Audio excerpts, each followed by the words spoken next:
आसमान से आग बरसा रहा था और सुंदर वन के सारे पक्षी गर्मी से बेहाल होकर हाँफ रहे थे। रानो चिड़िया के बच्चे मुन्ना, गुड़िया और कुकू तपती धूप के कारण उड़ने में भी असमर्थ थे।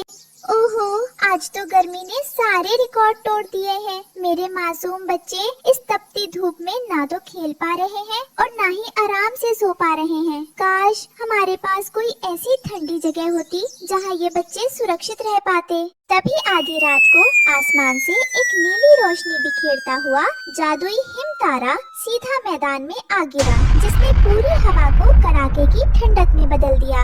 अरे भाई बंटी, न्यू देख आसमान की तरफ। यो क्या गजब हो गया। आधी रात को सूरज निकल आया के इतनी तेज नीली रोशनी तो मैंने अपनी पूरी जिंदगी में ना देखी। सूरज नहीं हरिया भाई, ये तो कोई टूटता हुआ तारा है जो सीधा हमारे जंगल के मैदान में आ गिरा है।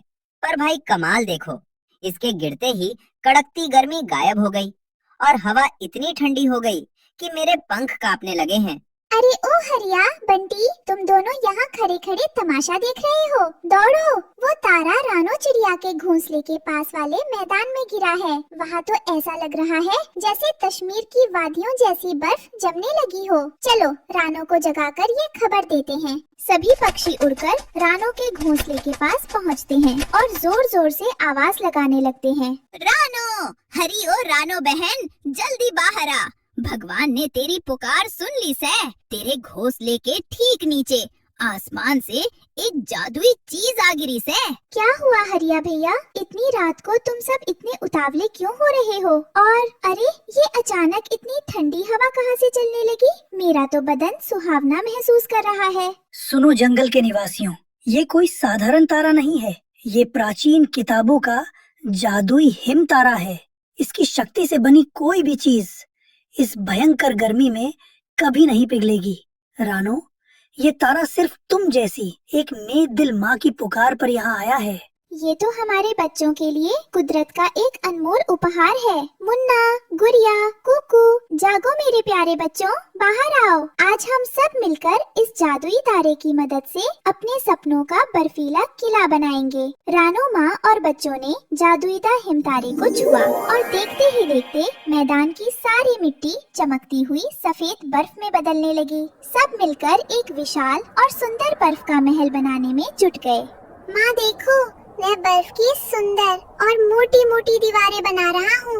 ये दीवारें हमारे घर को बाहर की इस जानलेवा धूप और गर्मी से पूरी तरह सुरक्षित रखेंगी।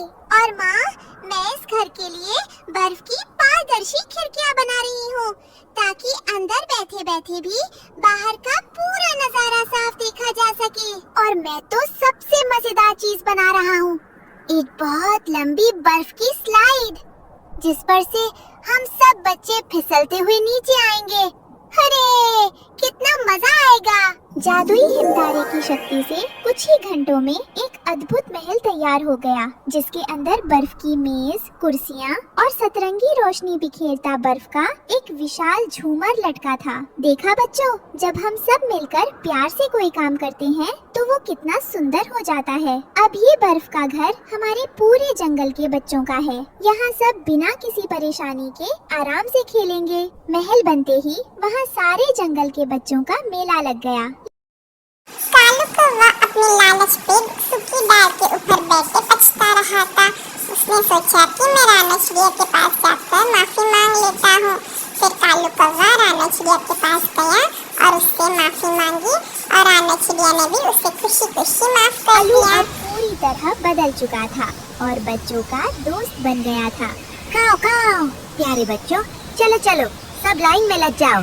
आज कालू अंकल आप सबको इस बर्फ की सबसे ऊंची स्लाइड पर अपने पंखों पर बिठाकर घुमाएंगे। आ जाओ सब।